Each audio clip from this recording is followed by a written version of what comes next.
নমস্কার, আমি অন্তহীন কৌশিক আবারও আপনাদের মাঝে আরেকটি ভৌতিক অভিজ্ঞতার গল্প নিয়ে আসলাম। আশা করি আপনাদের ভালো লাগবে। তো প্রতিবারের মতো আজকে গল্পটি শুরু করার আগে আপনাদের কাছে বিশেষ অনুরোধ থাকবে, যারা আমার ফেসবুক পেজ থেকে শুনছেন তারা অবশ্যই আমার ফেসবুক আইডিতে অবশ্যই লাইক এবং শেয়ার করবেন এবং ফ্রেন্ড রিকোয়েস্ট পাঠাবেন।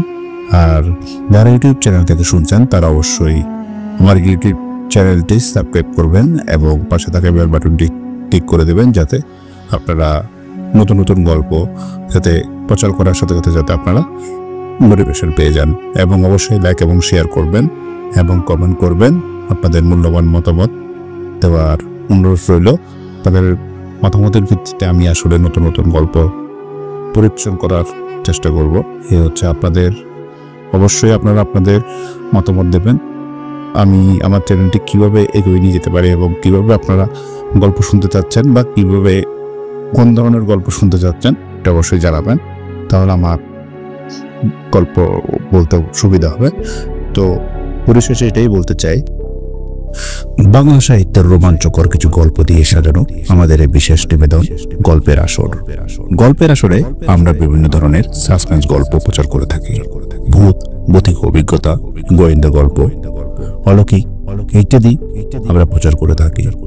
ভূতের গল্প অনেক সময় আমরা দেখেছি সেখানে ব্ল্যাক ম্যাজিক, দেবদেবী, ঝাড়ফুঁক, তন্ত্রমন্ত্র ইত্যাদি উল্লেখ থাকে। গল্পের লেখক রোমাঞ্চকর আবহাওয়া বা প্লট তৈরির খাতিরে এগুলো ব্যবহার করে থাকেন, কোন রকম কুসংস্কার বা অযৌক্তিক ভীতিকে প্রশ্রয় দেওয়ার জন্য নয়।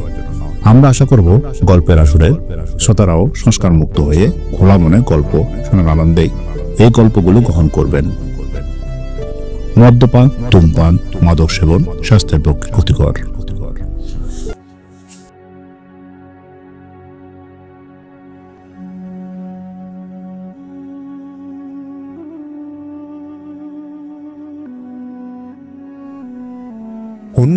সালের শীতের রাত, চট্টগ্রামের প্রত্যন্ত গ্রামে রতন কাকু এক আত্মীয়ের বাড়ি থেকে ফিরছিলেন।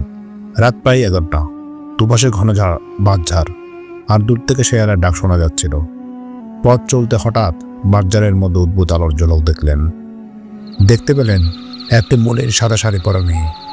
মেয়েটি কাছে এসে করুণ সুরে বলল, ভাইয়া, আমাকে বাড়ি পৌঁছে দেবেন? একা ভয় লাগছে। কিছুটা দ্বিধায় পড়ে রতন কাকু রাজি হলেন।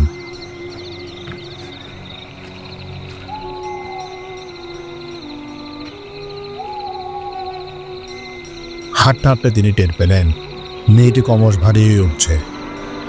শ্বাস নিতে কষ্ট হচ্ছিল।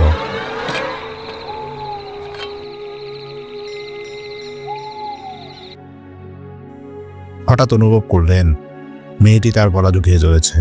ভয় পেয়ে পেছনে তাকালেন। যা দেখলেন তাতে রক্ত হিম হয়ে গেল। মেয়েটির মুখ কালো, চোখ দুটি লাল আগুনের মতো, আর মুখ থেকে ধোঁয়া বের হচ্ছিল। মেয়েটি হেসে বলল, তোমাকে নিয়ে যাব।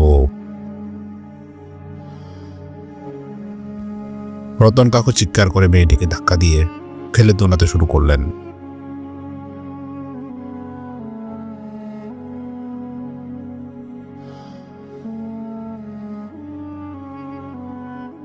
অনেক দূর দূরে একটি মন্দিরে গিয়ে অজ্ঞান হয়ে পড়লেন।